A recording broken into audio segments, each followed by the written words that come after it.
Ռուսների ներհոսքը Երևան նոր թափ է ստացել։ 100 հազարավոր բաժանորդներ ունեցող Վյորսկա պարբերականը գրում է, որ ռուսները սկսել են ավելի հաճախ բնակարաններ փնտրել Հայաստանում, մինչդեռ Երևանում վարձակալության գները բարձրացել են։ Անշարժ գույքի գործակալները հայտնում են, որ բնակարանների հսկայական պահանջարկ են նկատել ռուսների շրջանում, որոնք հիմնականում տեղափոխվում են Երևան։ Նրանք համեմատում են իրավիճակը 2022 թվականի հետ եւ նշում, որ վերջին 3 ամիսների ընթացքում Երևանում վարձակալության գները աճել են մոտ 30%։ Անշարժ գույքի ոլորտում մասնագետ Ռուստամ Գրիգորյանը 30%-անոց թանկացում հայկական շուկայում չի ֆիքսել։ Ուզում հերքել այդ լուրը, ես նման տեղեկություններ չունեմ եւ մեր գործընկերներից որևէ տեղից նման ազդակ չկա, չի ստացվել։ Տեսել եմ սկզբն աղբյուրը որտեղից է, Վյորստկա կետրով, որը հղում չի տալիս թե ով է դա ասել։ Հայաստանում որևէ ռիելթոր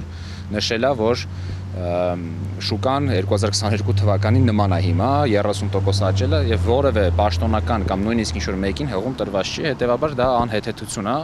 Փոխարենը մասնագետը նկատում է մեկ այլ, իր խոսքով իրական միտում, վերջին ամիսներին ակտիվացել է ասիական սեգմենտը։ Այս պահին ու վերջին երևի թե 3 ամսում կարանք փաստենք, որ Երևանում ու Երևանամերձ տարածքներում բավականին մեծ քանակով Ազիայից մարդիկ կան, ովքեր վարձակալում են մեծ տարածքներ, մասնավորապես եւ բնակելի եւ կոմերցիոն, խոսքը Չինաստանից, Կորեայից,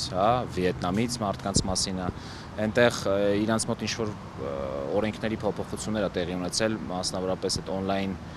գեյմինգի ոլորտում եւ շատերը տեղափոխվում են այստեղ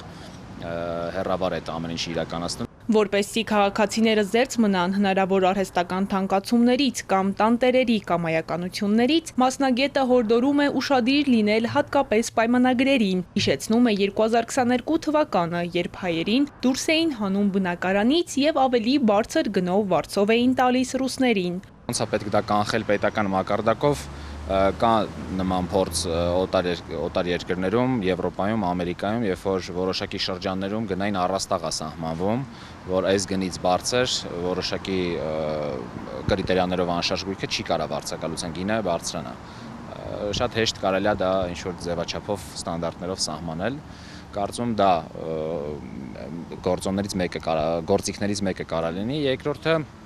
իհարկե քաղաքացիների մոտ պետք է որոշակի իրավագիտակցություն բարձրանա, որ պայմանագրերին ուշադիր լինեն։ Կարևոր է հիշել նաև, որ պայմանագրերը պետք է օրենքով նախատեսված կարգով ստորագրվեն եւ վավերացվեն նոտարով եւ պետական գրանցմամբ։ Եվ եթե քաղաքացին բավարար իրավական գիտելիքներ չունի, ըստ ռիելթորի, ավելի լավ է ժամանակին դիմել մասնագետների աջակցությանը, քան հետագայում բախվել ավելի ծանր խնդիրների։